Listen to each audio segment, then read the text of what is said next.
Welcome to the show, everyone. I'm your host, Nova. Today, we are diving into the deep end of the pool, exploring the ultimate frontier, the human mind. We're going to talk about the strange, invisible threads that might connect our thoughts directly to the fabric of the universe. Today's topic is the quantum mind. Is your subconscious hooked to the universe? To help us unpack these mind-bending concepts without needing a PhD in astrophysics, I'm thrilled to welcome our guest, Tor. Tor is a brilliant thinker, a philosopher, and someone who fearlessly explores the hidden and sometimes uncomfortable layers of reality. Welcome to the show, Tor. Thanks for having me, Nova. I'm excited to be here. It's a vast and mysterious topic, but we're going to peel it back layer by layer today, so everyone can see just how magical their own brain really is. Awesome. Let's start right at the foundation, the subconscious mind. Most of us just think of the subconscious as a dusty basement where we store old memories and forgotten passwords. But in your research, you talk about the subconscious as an active, highly intelligent, and sometimes rebellious force. Exactly, Nova. The subconscious isn't just a storage room, it's the hidden operating system running the entire show. It shapes our destiny based on deep emotional patterns we don't even consciously recognize. For instance, have you ever noticed how some people self-sabotage right when they're about to achieve a massive goal? They make a silly mistake at the final hour. That is the subconscious stepping in. It's saying, wait, I'm not ready for the responsibilities of this new reality, or it's trying to protect you from the fear of future failure. Wow. So it's basically acting like an overprotective parent? Precisely. It thrives on what is familiar, even if the familiar is a struggle. And one of the main ways it communicates with us is through our dreams. When people experience lucid dreaming, where you suddenly become aware that you are dreaming and can control the environment, it's actually the prefrontal cortex, our logic center, waking up while the body is still asleep. It gives us a rare, front-row seat to investigate our own minds and face our hidden fears, which the famous psychologist Carl Jung called shadow work. So what you're saying is, my subconscious is basically that one friend who secretly deletes my morning alarms so I miss a big presentation just to protect me from the stress? Exactly. It genuinely thinks it's doing you a massive favor, but it's really just getting you fired. Note to self, have a very serious, stern chat with my subconscious tonight before bed. You definitely should.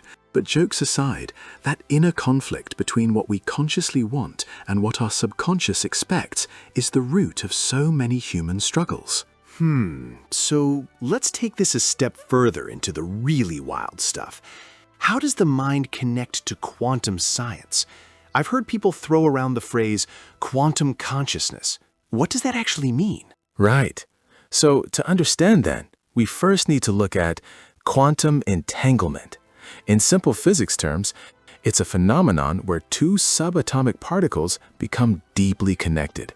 If you change the state or spin of one particle, the other one instantly changes too, even if they are millions of light years apart. Albert Einstein was famously baffled by this and called it spooky action at a distance. It is pretty spooky.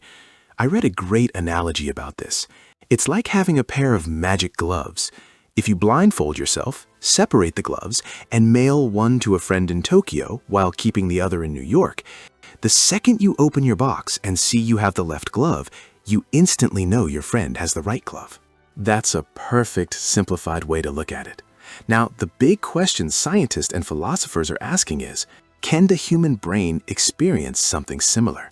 Strictly speaking, entanglement usually happens in freezing, highly controlled lab environments. Our brains are warm, biological, and messy. But, brilliant minds like the physicist Sir Roger Penrose and anesthesiologist Stuart Hameroff proposed a fascinating idea called the Orch-OR theory. Orch-OR sounds like a villain from a sci-fi movie. It stands for Orchestrated Objective Reduction. They suggest that tiny, Tube-like structures inside our brain cells, called microtubules, might actually be capable of processing information at a quantum level. If this theory holds true, our thoughts, our intuition, and our consciousness itself might not just be chemical reactions. They could be quantum events. That is absolutely mind-blowing.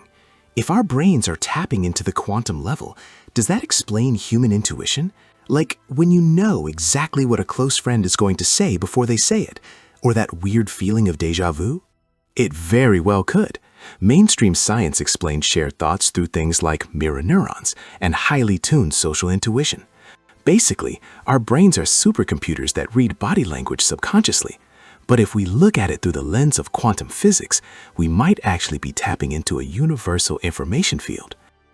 Carl Jung proposed the idea of the collective unconscious, a shared, invisible data cloud that all humans are plugged into across time. So when I get a really strong gut feeling about a situation or a person I just met, I might literally be downloading data from the universe's Wi-Fi? That's a beautiful way to put it, Nova. The brain might not just be a machine that creates thoughts. It might be an interface, like a radio receiver, tuning into the frequencies of consciousness and information that exist all around us. When you quiet your conscious mind, like in deep meditation, you lower the static, and that universal Wi-Fi signal comes through loud and clear. Well, that definitely gives the phrase "trust your gut" a whole new meaning. Tor, this has been an incredible journey today.